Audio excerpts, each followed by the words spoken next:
Kolbu. Seperti biasanya, Bincang Kolbu hadir menemani ruang dengar Anda setiap hari Kamis sahabat Manakara pukul 10 waktu Indonesia Tengah bersama Ustaz Furkan Mawardi MPI selaku mubalik dan Wakil Rektor Universitas Muhammadiyah Mamuju. Sahabat Manakara, kemarin pekan lalu ya kita membahas terkait golongan manusia yang viral di langit, dan ini kita memasuki part 3 sahabat Manakara, di mana ada beberapa golongan orang yang mungkin saja tidak viral di dunia, justru mereka viral di langit. Dan mereka sahabat Manakara tidaklah selalu hanya dari golongan nabi, sahabat, tabi-tabiin maupun juga kiai atau imam. Mereka bisa saja datang dari golongan orang yang manusia biasa nih, seperti kita sahabat Manakara. Dan hal-hal yang bisa didapatkan kalau Anda bisa mengikuti amalan-amalan yang diajarkan terkait menjadi orang yang viral di langit. Di antaranya yang telah kita bahas pekan sebelumnya, berbakti kepada orang tua dan senantiasa bertaubat, dan juga selalu berbuat baik tidak hanya kepada Allah tapi juga bisa sesama manusia. Dan pekan lalu kita bahas manusia viral di langit part 2 sahabat Manakara, dan kita memasuki part 3 yang episodenya ini selalu berlanjut karena antusias sahabat Manakara mengikuti Bincang Kolbu bersama Ustaz Furkan di hari Kamis ini. Dan sebelumnya bagi Anda yang ingin bertanya sahabat Manakara, boleh komen di Facebook kami di Ras FM Suara Manakara, atau bisa juga WhatsApp di 08114567.000. Dan telah hadir di studio sahabat Manakara, kita sapa dulu. Halo, assalamualaikum Ustaz. Waalaikumsalam warahmatullahi wabarakatuh. Bagaimana kabarnya Ustaz? Alhamdulillah sehat. Sehat ya Ustaz. Semangat puasa. Semangat puasa. Seperti yang kita bahas sahabat Ustadz nih, terkait dengan manusia yang viral di langit itu tidak selalu dari golongan orang yang tertentu nih Ustadz ya. Bisa saja manusia biasa. Nah, golongan apa saja nih selain daripada memuliakan orang tua, bertaubat dan juga berbuat baik, hal-hal apa lagi nih Ustadz yang bisa kita terapkan untuk bisa menjadi manusia yang viral di langit? Baik, masih? Iya. Oke, terima kasih. Alhamdulillah. Rabbil alamin alladzi anzala al-Qur'an hudan linnas wa bayyinatin minal huda wal furqan. Allahumma shalli ala Muhammad wa ala alihi wa sahbihi wa man tabi'ahum bi ihsan ila yaumiddin. Alhamdulillah, Mbak Mega Pika dan seluruh pemirsa setia Radio Manakara ya, Ras FM ya. Kita sudah puasa yang ke-20, tadi 22 nih, ya kan? Jadi hari-hari ini akhir-akhirnya harus digaspol ya, harus terus semangat ya. Kita memburu salah satu kemuliaan akhir Ramadan itu dengan Lailatul Qadar ya. Baik, kita sudah part ketiga ya. Jadi pertama, ciri orang yang viral di langit ya, berbakti orang tua, kemudian banyak taubat dan mensucikan diri. Yang ketiga adalah banyak berbuat baik ya. Wahsinu, dia banyak berbuat. Innallaha yuhibbul muhsinin. Kemudian yang keempat, kita akan masuk adalah orang yang viral di langit adalah orang-orang yang bertakwa ya, orang-orang yang bertakwa ya. Kenapa Allah mencintai? Ketika orang dicintai orang yang bertakwa, maka disitulah dia berpeluang untuk menjadi orang-orang yang tercatat di langit ya, disebutkan oleh malaikat, dirindukan kehadirannya ya kan. Jadi innallaha yuhibbul muttaqin ya, sesungguhnya Allah mencintai orang-orang yang bertakwa. Pertanyaannya siapa yang bertakwa itu? Iya. Gitu, ya. Nah, kalau Mbak Pia tadi, bertakwa itu peluang semua orang bisa. Iya. Ya. Jadi salah satu tujuan kita berpuasa adalah menjadi orang-orang yang bertakwa. Ya kan? Kan dalilnya 183 Al-Baqarah kan, a'udzubillahi minasyaitonir rajim. Ya ayyuhalladzina amanu kutiba alaikumus syiyam kama kutiba alal ladzina min qablikum la'allakum tattaqun. Jadi ujung akhir ya, jadi terminal akhir tujuan kita berpuasa itu adalah menggapai derajat takwa. Artinya apa? Orang yang viral di langit adalah orang dia yang berpuasa, yang tentu puasanya mampu menggapai makomnya makom muttaqin ya, orang yang bertakwa namanya muttaqin ya, orang yang berihsan namanya muhsinin ya, gitu.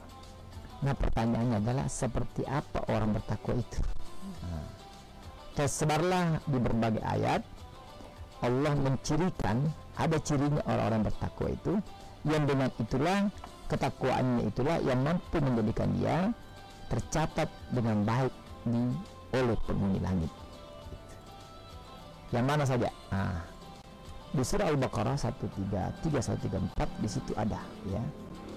Jadi pertama di 133 ya, di Al-Imran ya, Al-Imran. A'udzubillahi minasyaitonirrajim. Wasari'u ila maghfiratin min rabbikum wa jannatin arduhas samawati wal ard u'iddat lil muttaqin ya. Jadi bersegeralah kalian ya atas ampunan Allah yang disiapkan dalamnya surga. Tajri min tahtiha al-anhar ya kan. Di surga itu mengalir sungai-sungai. U'iddat lil muttaqin, disiapkan oleh orang-orang yang bertakwa. Nah, bertakwa seperti apa? Ayat itu menunjukkan cirinya orang bertakwa itu adalah yunfikuna fis sarra'i wad dharra wal kadhimina al-ghayza wal 'afina 'anil nas. Minimal 3 ini. Jadi kalau 3 ini kita miliki, inilah peluang kita menjadi hamba-hamba yang viral di langit, karena masuk kategorinya orang-orang yang bertakwa. Jadi yang pertama adalah yunfikuna fis sarra'i wad dharra. Apa itu yunfikuna fis sarra'i wad dharra? Adalah dia rajin berbagi dalam kondisi lapang maupun sulit. Jadi dia mudah untuk berbagi tanpa melihat kondisi apapun. Jadi tidak hanya berkelebihan aja dia berbagi ya Ustaz. Betul. Jadi bersedekah tidak harus menunggu kaya. Gitu kan. Ya, jadi dia mampu berbagi apa ya, masing-masing orang punya peluang berbagi sesuai dengan tingkat makomnya masing-masing. Kapasitasnya. Bagi yang bisa ceramah, ya dia berbagi dengan ilmunya. Iya. Nah, gitu kan. Bagi Pak Polisi, dia bagi waktunya mengatur lalu lintas, mengatur keamanan, ya kan. Bagi yang penyiar, ya berbagi ilmunya, ya berbagi waktunya untuk memberikan informasi yang edukatif kepada masyarakat. Bagi yang suka nulis, ya tentu dia berbagi tulisannya supaya dapat bermanfaat bagi orang banyak. Apalagi dia berbagi itu bukan cuma berbagi takjil bulan Ramadan. Ya sekedar itu ya. Ya. Apa Ramadan ini orang berpeluang berbagi, ya bisa berbagi buka puasa. Tapi jangan ingat, bukan cuma buka puasa itu yang utama. Iya. Berbagi ilmu dia penting juga. Ya. Dia berbagi ilmu tentang puasa, kan penting juga itu. Termasuk suami yang berbagi kasih sayang. Penting juga. Nah, jadi orang-orang yang bertakwa yang punya peluang viral di langit adalah manusia-manusia yang senang untuk berbagi, dan sebaliknya bukan yang suka meminta. Nah, gitu ya. Jadi manusia yang berbagi, dan di sini berbaginya bukan cuma dalam kondisi Anda nyaman. Iya. Ini kan berat ini. Kalau uang banyak berbagi gampang. Iya. Ini kalau butuh tolong bagaimana? Kalau sulit juga. Sulit juga. Tetapi itulah konsep agama. Iya. Konsep agama itu bahwa Anda lapang dan sempit, ya berpeluang tetap Anda berbuat baik. Artinya ini peluangnya bahwa bukan cuma orang yang kaya yang bisa mendapatkan kebaikan pahala, pun orang susah pun tentu sesuai dengan tingkatan masing-masing. Dan caranya masing-masing juga. Masing-masing, tingkatannya masing-masing. Ketika di kantong ada uang 1 juta, ya berinfak ya tentu. Kalau uang misalnya uang kalau uang 100.000 misalnya, berarti kalau kita keluarkan infaknya 1.000, ya 10.000 itu enggak, ya misalnya 10.000, misalnya 90. Orang yang uangnya kantongnya 10.000, ya 1.000 cukup. Sesuai tingkatannya masing-masing. Begitu. Yang mana yang paling baik infaknya? Pemberian yang paling baik adalah pemberian ketika kita juga butuh. Iya. Itu paling berat. Kalau orang banyak uang berinfak, nggak ada bedanya. Apa bedanya coba? Nggak ada. Nggak ada. Sementara pahala itu berbanding lurus dengan banyaknya beban. Iya. ya kan? Berpuasa orang ceramah itu beda dengan berpuasa tidak ceramah. Ya kan? Kalau haus orang bisa minum, lapar bisa makan. Jadi penyiar luar Ramadan sama tidak, kan beda itu. Beda. Kenapa ya? Tantangannya beda. Kalau orang penyiar luar Ramadan kan haus bisa minum, lapar bisa makan. Iya betul Ustaz. Ya, padahal gajinya sama. Ya, gitu kan? Kalau luar Ramadan gitu. Tapi karena kita ini spiritnya berbagi, maka kondisi lapang dan tidak tetap berbagi. Kondisi kenyang maupun lapar tetap berbagi. Jangan sampai beda ya, Cak. Beda hasilnya nanti ketika berpuasa atau enggak ya. Ya.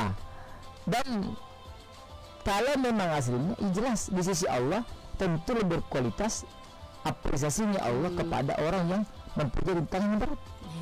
Al-ajru ala qadri masyaqqah. Besarnya pahala itu berbanding lurus dengan beratnya rintangan. Jadi kesulitan tidak menurunkan kualitas ya Ustadz. Betul. Justru dengan banyaknya rintangan itu berpeluang kita memperoleh kebaikan lebih banyak lagi. Iya. Kan pernah saya kisahkan itu ceritanya sahabat yang masuk surga gara-gara sepotong roti. Sudah pernah saya cerita di sini? Sepotong roti? Ya, masuk surga gara-gara sepotong roti. Ya, belum ya Ustaz. Jadi gini, ada sahabat Nabi di zaman Rasulullah, zaman Khalifah, itu dia orang susah, susah makan, susah ya, miskin lah, ya. Di rumah tidak ada makanan, istrinya lapar, anaknya lapar, dia juga lapar. Iya. Akhirnya dia keluar mencari makanan, cari kerja lah supaya bisa dapat makan. Singkat cerita, dia dapat makanan, dapat roti. Ya, rotinya orang Arab kan beda sama roti kita kan. Ya. Dia pulang, gembira dia bisa bawa roti pulang. Ya sedikit ini ya kalau dimakan bersama keluarga cukup lah. Iya. Sampai di tengah jalan ada ketemu dengan orang yang juga sedang kelaparan. Dan laparnya orang ini lebih lapar daripada dirinya. Kalau dia masih bisa jalan, masih bisa mencari. Nah ini orangnya yang saat ini pengap-pengap. Mau pingsan. Pingsan itu pakai MG ya? Pingsan pakai apa MG? Enggak, Ustaz. Pingsan ya? Pingsan ya? Pingsan. Saya kan terbiasa sokot ya. Nah, dia pilihan yang dilematis. Saya kasih dia, saya kelaparan. Tidak dikasih dia, bisa-bisa mati. Iya. Bertarunglah antara keibaan dia dengan dirinya dengan keibahan dia dengan si orang yang tahu lebih lapar daripada dia. Jadi kalian sahabat, orang pilihan, imannya kuat, maka dia memilih memberikan itu, sepotong roti itu. Kemudian singkat cerita, karena orang ini suka berbagi, Allah berikan banyak keistimewaan. Iya. Salah satunya ekonominya, bisnisnya meningkat segera, meningkat pesat, ini dia orang kaya. Karena ini singkat cerita. Iya. Dia kaya, karena dia kaya dia suka tahu memberi. Bersedekah, ada keuntungan sedekah, zakatnya, infaknya sedekah. Iya. Cuma singkat cerita lagi, dia meninggal. Nah di akhirat ditimbanglah pahalanya, dan dia percaya diri Allah akan ridho dengan amalan saya selama ini, terutama amalan sedekah. Iya. Dan yakin sedekah saya itulah yang akan menjadi jalan saya Allah masukkan saya ke surga. Nah ternyata setelah ditimbang seluruh infak sedekahnya setelah dia menjadi orang kaya itu ringan sekali. Berapa dinar dia sumbangkan tuh timbangannya ada, namun ringan. Justru padahal dia lebih banyak memberi, tapi timbangannya ringan di akhir. Nah, itu kenapa Ustaz? Ada timbangan pahalanya justru yang paling berat. Apa itu? Yang sepotong roti tadi itu. Hanya sepotong roti. Ada cuma sepotong roti. Nilainya cuma berapa rupiah? Iya, dibanding dengan dibanding yang dia sudah ratusan jutaan sumbangkan. Loh, kok bisa roti ini yang paling berat? Iya. Kenapa? Ini nggak tahu nih Ustaz. Ini menarik juga Ustaz. Karena tadi itu dia mengenalkan fisarra'i wadharra, dia mampu berbagi baik dia lapang sulit. Kenapa dia yang timbang? Nah ketika orang banyak dia berinfak itu amalannya, tidak ada kesulitan. Iya. Tapi ini dia susah, dia juga butuh, tapi dia masih berbagi. Ini dikatakan Al-Quran, lan tanalul birra hatta mimma tuhibbun. Tidaklah dikatakan sebuah kebaikan itu kalau kau memberi bukan yang kau cintai. Lan tanalul birra hatta tunfiku mimma tuhibbun. Tidak dikatakan infak kebaikan itu ketika Anda memberi bukan yang Anda cintai. Dan memang itu kerelaannya biasa kadang lebih sulit ketika kita bersedekah di waktu sempit ya Ustaz. Betul. Mbak Mega juga rasakan, saya juga rasakan. Iya, biasanya itu memang sulit Ustaz. Wah ini juga betul mungkin. Ini bisa betul. Tapi ya tentu kita bersedekah sesuai dengan kemampuan kita saat. Iya. Ya kan? Orang yang punya uang 10 juta, dia berinfak 1-2 juta, tidak ada masalah. Iya. Apa masalahnya situ? Tapi orang yang punya 10.000 mau berinfak 1.000 itu sudah berat itu. Iya berat. Tapi sisi Allah bisa lebih berat pahalanya. Kenapa ya? Orang dia susah bisa berbagi. Nah ini dikatakan tadi al-ajru ala qadari masyaqqah. Besarnya rintangan itu berbanding lurus dengan pahala yang Allah berikan.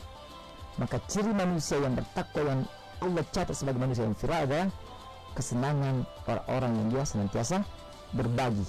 Orang yang berbagi, orang yang senang berbagi, penuh kegembiraan tanpa melihat wherever, kapanpun dan dimanapun, dalam kondisi apapun. Jadi sedekah walau dalam keadaan sempit. Itu cirinya orang bertakwa. Yang kedua, di surah Al-Imran, masih surah Al-Imran 134, Allah mengatakan orang bertakwa itu setelah yang tadi yunfikuna fis-sarra wad-dharra wal kadhimina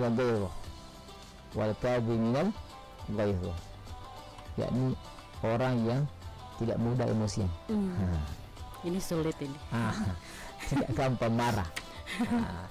Jadi kalau ada orang suka marah, kesabarannya setipis tisu nih kata para milenial. Sulit menembus alam langit. Jadi sulit. Nah, cirinya orang yang kaya di langit adalah orang-orang yang dia mampu menahan amarahnya, tidak gampang meledak, ya kan? Ada masalah itu ditenangkan dulu dengan rasa aman tanpa gerasa gerusu, apalagi dengan penuh emosi, apalagi caci makian. Ya, apalagi sampai memaki orang itu. Jadi pemimpin yang mafia di langit jangan suka marah-marah sama bawahan. Iya. Ya kan? Dosen yang mau viral di langit, guru yang mau viral di langit jangan suka marah-marahin siswanya. Tercatat di langit.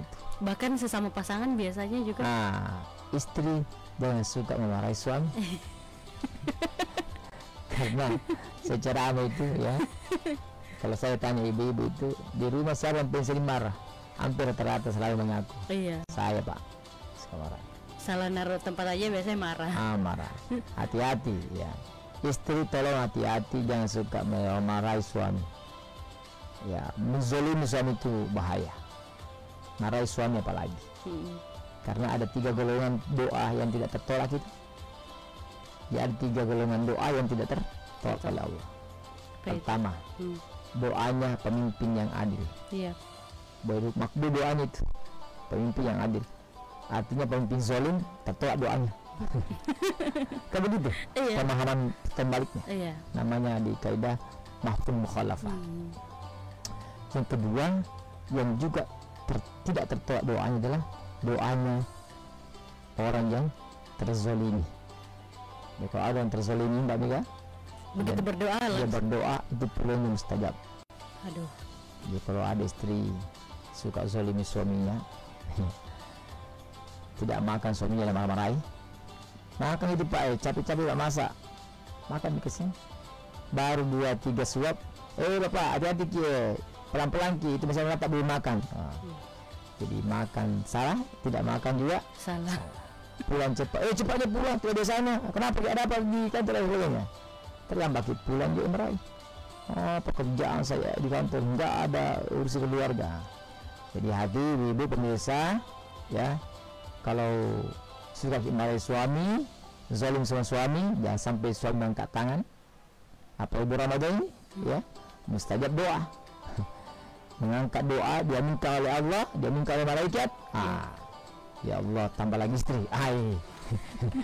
Bisa langsung mustajab doa. Maka termasuk pemimpin yang menzalimi rakyatnya. Iya. Jadi rakyat yang terzalimi itu mustajab doanya. Ya. Jadi kalau kita sedang posisi terzalimi, kayaknya memang nggak boleh sembarang doa-doa juga ya Ustaz. Ya, makanya jangan berdoa meminta sesuatu ketika emosi. Iya. Ya.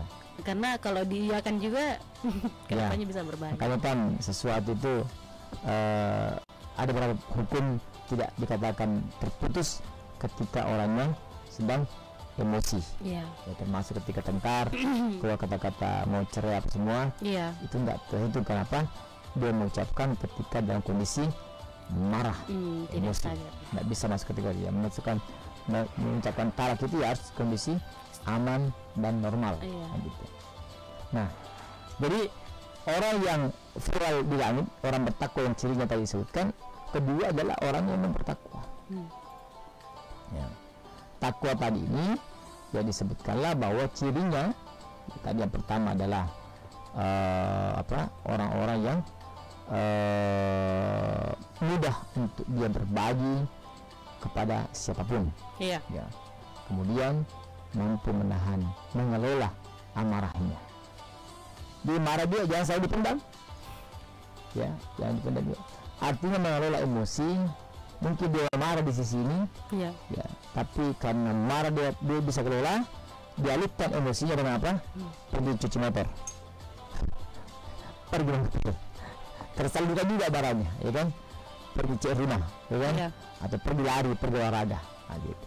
Jadi dialihkan. Jadi walkazimin al-ghaiza, mampu menahan emosinya yang meledak-ledak itu, kemudian mengalihkan kepada hal yang lebih positif. Inilah makna orang ciri dia adalah orang yang tidak gampang marah.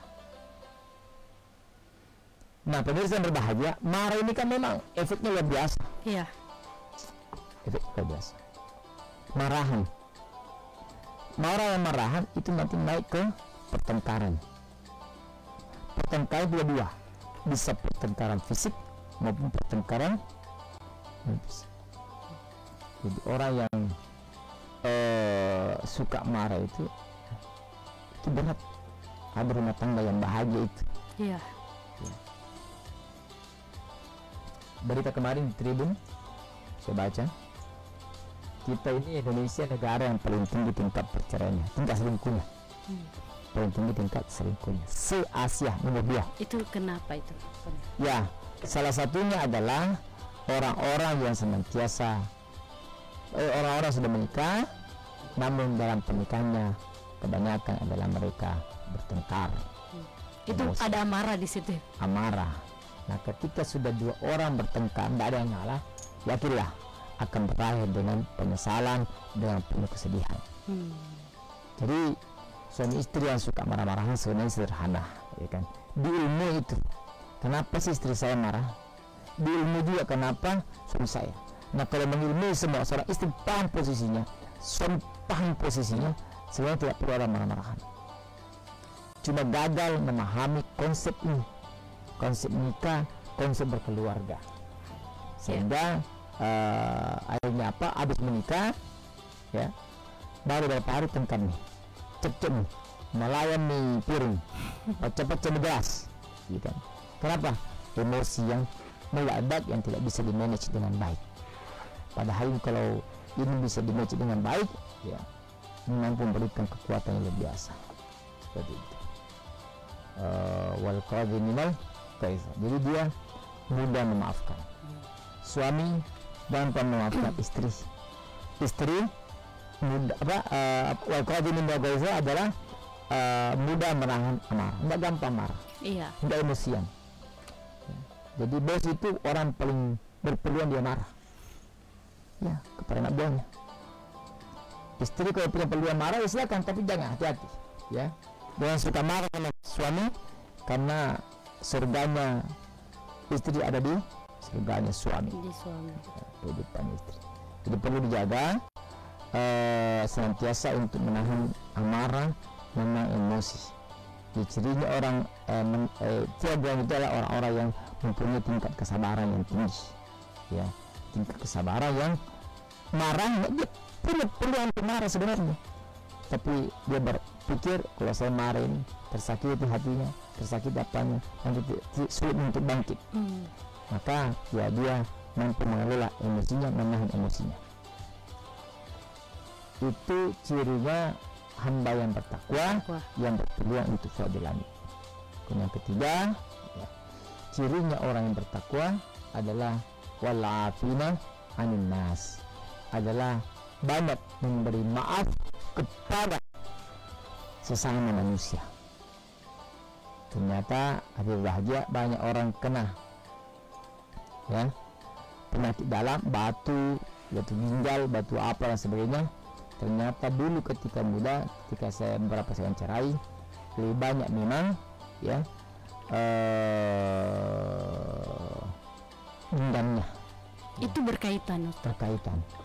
Jadi dendam, kesunat itu kan menjadikan diri kita bisa bermasalah, ya kan? Jadi memaafkan itu kan rileks. Kalau nih orang tidak ada beban ya. Kalau kita salaman kan nikmat itu. Tapi kalau kita bermusuhan, ya, kalau punya musuh itu memang rasanya tidak enak. Lewat depannya saja kayaknya tidak mau kayak lagi, kan? Tapi kalau orang berdamai, boleh enak kita, rileks dalam tubuh. Maka orang yang sehat itu panjang umurnya, panjang usianya adalah orang-orang yang senantiasa. Nah, jadi orang-orang yang merilekskan diri, ya, tidak tegang, orang-orang yang memaafkan, tidak mau cari musuh, yang adalah mencari teman. Kalau bahasanya kita tidak ada susahnya. Ya, tidak ada susahnya. Jadi lepas semua. Karena apa yang perlu kita susahkan? Karena sudah ditakdirkan semua, ya kan? Jadi seperti itu. Ada tiganya. Oke, kita bisa break dulu ya Ustadz. Kita kembali pada segmen selanjutnya. Sahabat Manakara, jangan kemana-mana, stay tune terus di 95,2 Rasa FM, The Spirit of Hope.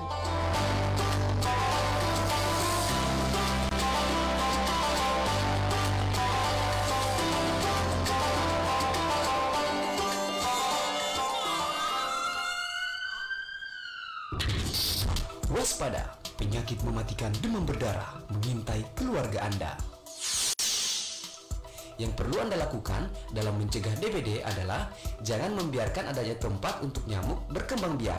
Lakukan gerakan 3M+ untuk mencegahnya. Yang pertama, menguras. Kuraslah bak mandi Anda atau tempat penampungan air lainnya dengan bersih dan rutin. Yang kedua, menutup. Tutuplah semua tempat penampungan air yang ada di lingkungan Anda, supaya tidak ada nyamuk yang masuk dan meninggalkan telur di tempat tersebut. Yang ketiga, mengubur. Kuburlah semua barang-barang bekas di tanah agar lingkungan tetap bersih dan tidak ada air hujan yang tertampung di barang bekas tersebut. Plus, gunakan kelambu saat tidur, gunakan obat anti nyamuk atau spray anti nyamuk, tidak menggantung pakaian di belakang pintu, lakukan fogging atau pengasapan, serta peliharalah ikan jika memiliki kolam di rumah. Hal ini agar jentik-jentik nyamuk yang ada di kolam bisa dimakan oleh ikan yang dipelihara. Lakukan gerakan 3M+ untuk mencegah penularan penyakit demam berdarah. Jangan tunggu penyakit itu datang. Kesehatan ada di tangan Anda.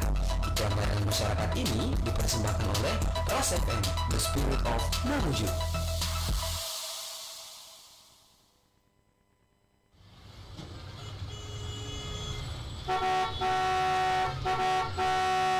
Jangan bunyikan klakson berulang kali.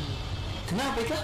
Tidak dibenarkan menggunakan klakson untuk menunjukkan kondisi emosional pengendara. Klakson bukan sebagai alat untuk mengganggu pengguna jalan lain. Ada aturannya kah? Telah diatur dalam pasal 39 Peraturan Pemerintah Nomor 55 Tahun 2012 tentang kendaraan. Klaksonnya itu harus mengeluarkan bunyi dan dapat digunakan tanpa mengganggu konsentrasi pengemudi lain. Oh, jadi klakson itu sebagai pengingat bagi pengendara di jalan nih. Betul sekali. Ingat, Gunakan klakson dengan bijak. Ingat selalu untuk tidak membunyikan klakson pada area tertentu yang bebas dari berbagai suara, seperti rumah ibadah, rumah sakit, sekolah, dan lingkungan untuk sedang dirundung bukan. Iklan layanan masyarakat ini dipersembahkan oleh 95,2 Ras FM.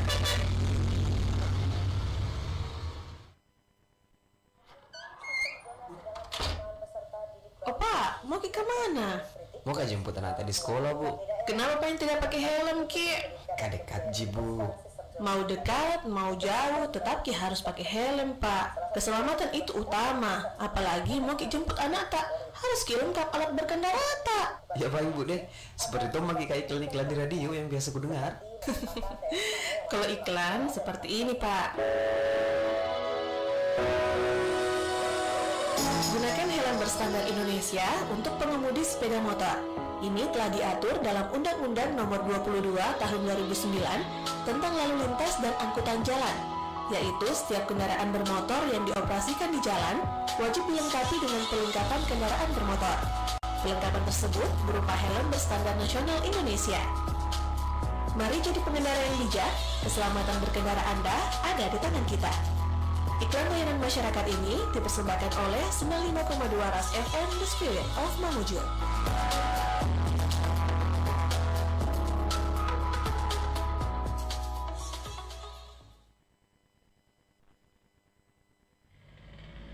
Bro, lihat nih, ada kabar heboh di Facebook. Saya bagikan nih.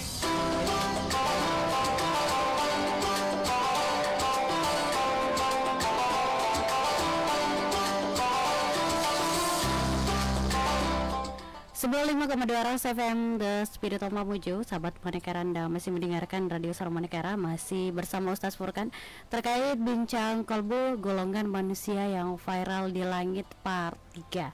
Sahabat Manekara, untuk segmen kali ini Mega Pika akan membacakan beberapa pertanyaan yang masuk. Mungkin Ustadz, ini pertanyaannya dari Andriani Ramadhani, Dini Aminarti, dan Eca. Ini kayaknya pertanyaannya mirip-mirip tapi beda kalimat aja. Ya. Oke, Assalamualaikum Ustadz. Ini terkait dengan bersedekah atau hukumnya bersedekah tapi memamerkannya lewat media sosial. Jadi kan fenomena yang terjadi ya Ustadz, ketika bersedekah tapi dipamerkan melalui media sosial. Itu bagaimana hukumnya Ustadz? Baik. Jadi segala sesuatu itu perbuatan tergantung niatnya. Iya. Tergantung niatnya. Jadi dan bersedekah itu memang bisa dua. Iya.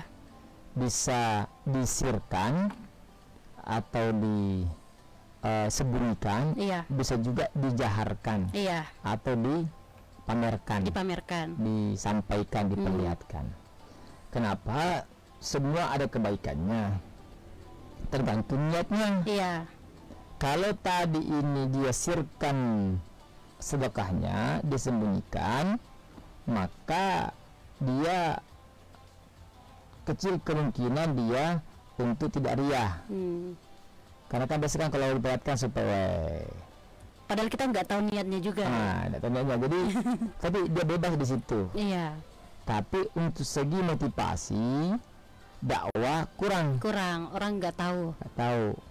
Nah, sebaliknya kalau dia jadi segi informasi, kemudian segi contoh, teladan, pendidikan tidak ada. Kenapa orang tidak tahu gitu. Nah, kalau misalnya dia jaharkan, dia siarkan, ya tergantung niatnya. Kalau niatnya saya beginikan supaya juga banyak yang ikut. Apalagi disampaikan bikin video menarik ya, bapak-bapak, ibu-ibu, sementara di sini ada pembangunan masjid di kampung saya. Sudah bertahun-tahun ini belum selesai ya. Mari berinfak bersama-sama, ya kan, mumpung Ramadan ini ya. Saya memulai dulu dengan 5.000 misalnya. Silakan untuk melanjutkan dengan menghubungi rekening berikut ini. Dan niatnya untuk memberikan informasi, karena sekarang di Facebook misalnya, ya kita sekarang ini misalnya sudah FB live misalnya kan, ini kan bisa nonton oleh banyak orang ya. Kalau di atas sebelumnya bisa nonton FB kan. Iya betul Ustaz.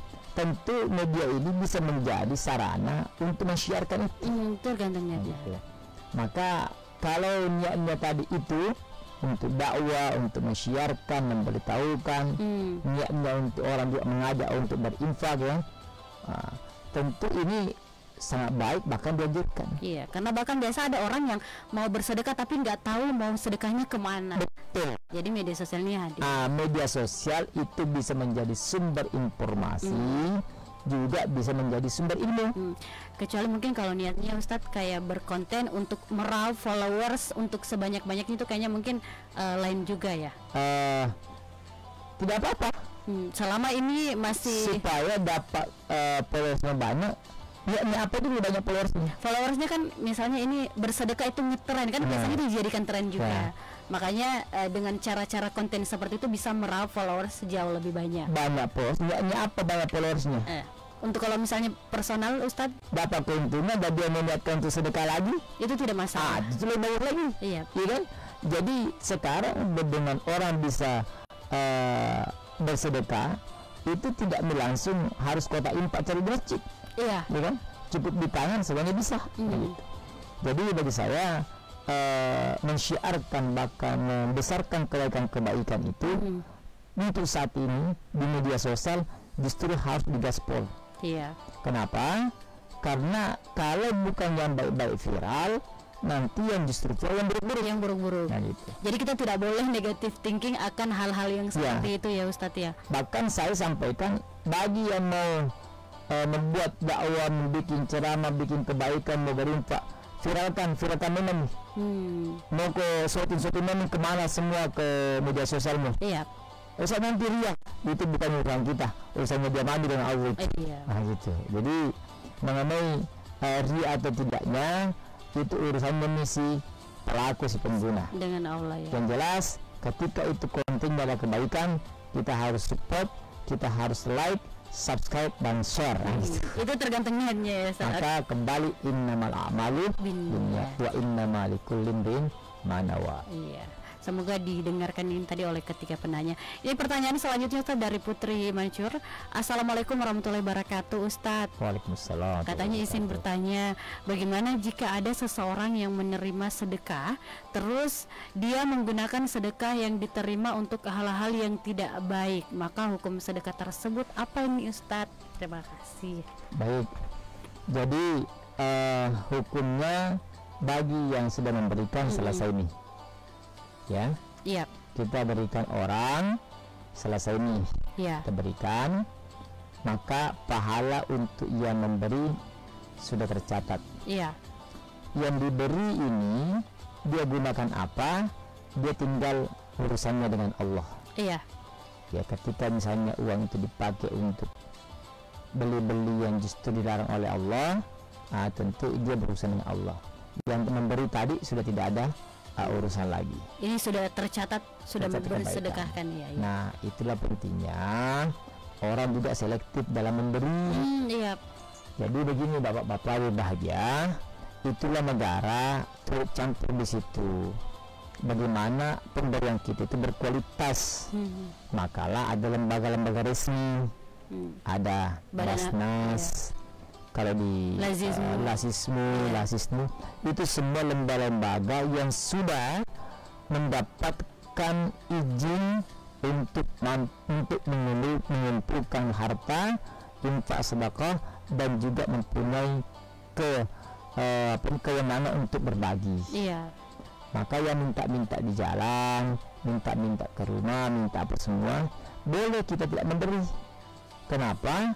Kita tidak tahu bagaimana keperuntukannya. Iya. Bisa jadi juga justru buruk. Kenapa? Ketika kita memberi, maka dia akan terbiasa terus menerus seperti itu.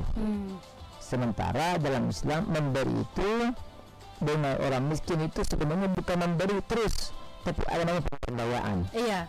Di Lasisme misalnya, Lasisme dia itu memberi, tapi bukan memberi seterusnya.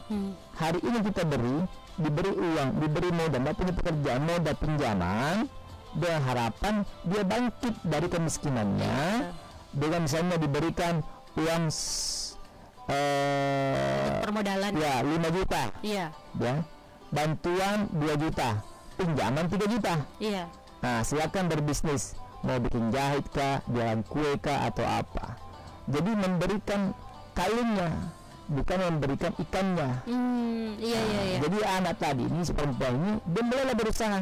Ingat tiap bulan ibu ada cicilan itu tanpa bunga. Nah, jadi si perempuan tadi, si anak ini, dia berusaha, akhirnya dia bisa bangkit keluar dari keterpurukannya. Nah, dia bisa membayar utangnya. Uang yang dari masyarakat tadi yang disumbang ke rasisme, ke basnas sekarang, itu terpakai untuk itu. Jadi pemberdayaan yang berkualitas. Jadi kalau misalnya yang kayak misalnya minta di jalanan setiap hari itu justru tidak di. Jadi sebaiknya kalau saya itu justru akan hanya menambah saja. Jadi kalau memang mau memberi, carilah. Jadi kalau ini kan semua bagian dari tugasnya negara itu, ya. Orang miskin, orang fakir miskin adalah ditanggung oleh negara. Jadi termasuk saya ini kurang terlalu senang ketika ada orang sedikit membuka uang kemudian menyumbang kembali.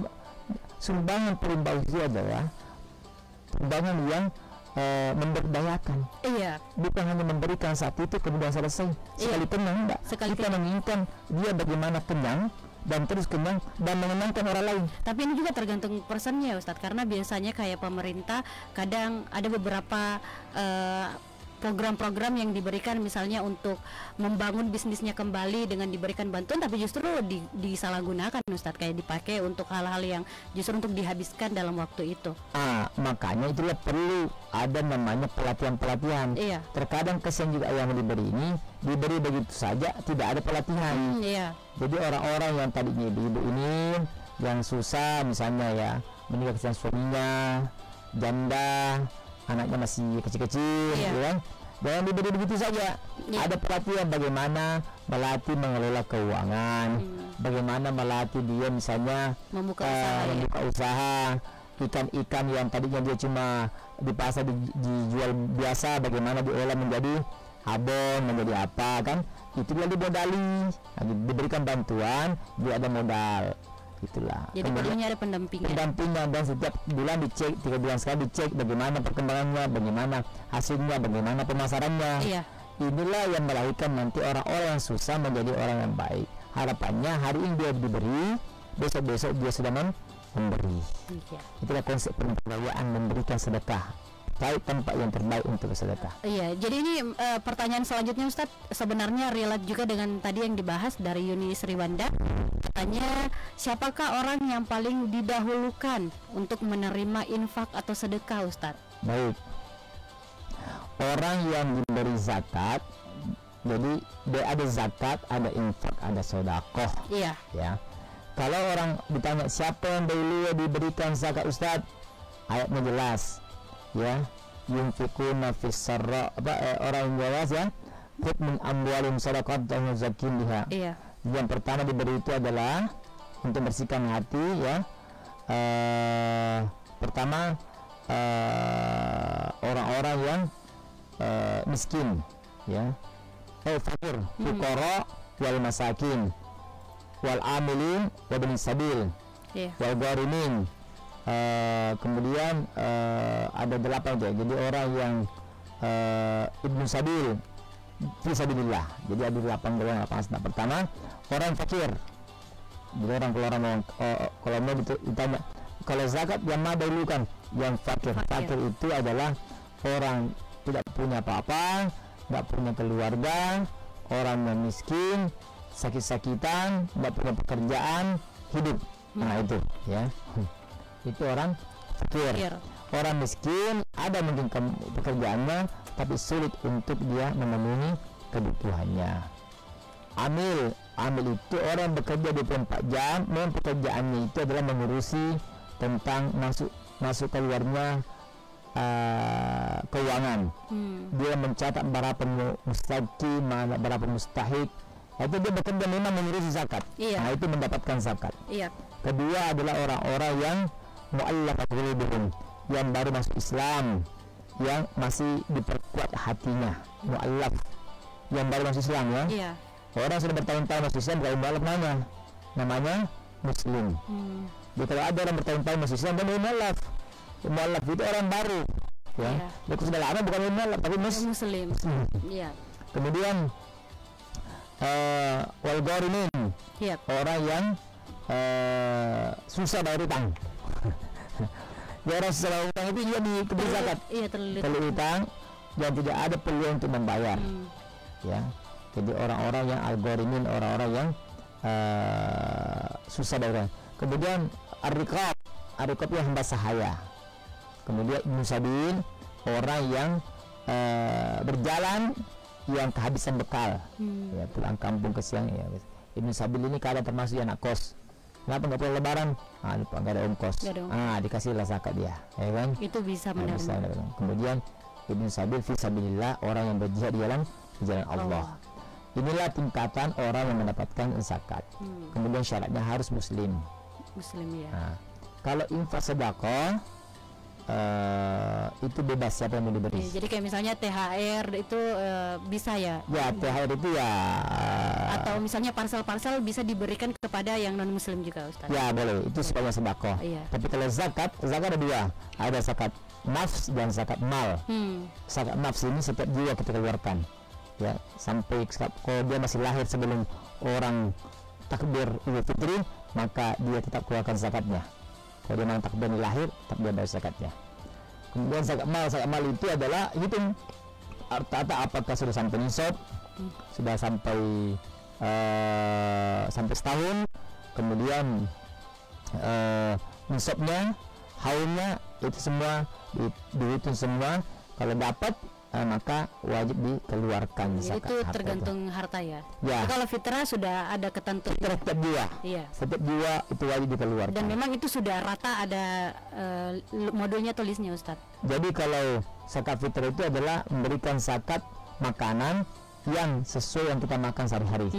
Beras, makanan pokok. Kalau Nabi kan gandum, kita di sini konteksnya adalah beras. Iya. Beras apa yang kita sering beli, makan, itu yang kita. Jadi antara merah dan putih berbeda jumlah zakatnya? Sama. Cuma kualitasnya yang berbeda. Iya. Kenapa? Masing-masing kita memiliki kualitas beras yang berbeda. Iya. Gitu. Tapi bayarnya jumlahnya sama, 2,5. Ya, 2,5%. Jadi sama ya, Ustaz.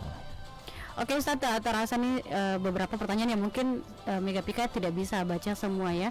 Dan ini tadi sudah mewakili dari materi yang dibahas. Mungkin sebelum Megapika tutup, Ustaz, ada yang ingin disampaikan kepada sahabat Manekar? Terima kasih. Jadi golongan yang ketiga ya, berwaidain, bertaubat, kemudian berbuat baik. Keempat ini hari ini ya, kita cuma bahas misalnya satu persatu ya. Adalah orang-orang yang bertakwa. Dan takwa tadi cirinya itu ada 3 yang kita bahas. Nah, pertanyaannya adalah cara mulus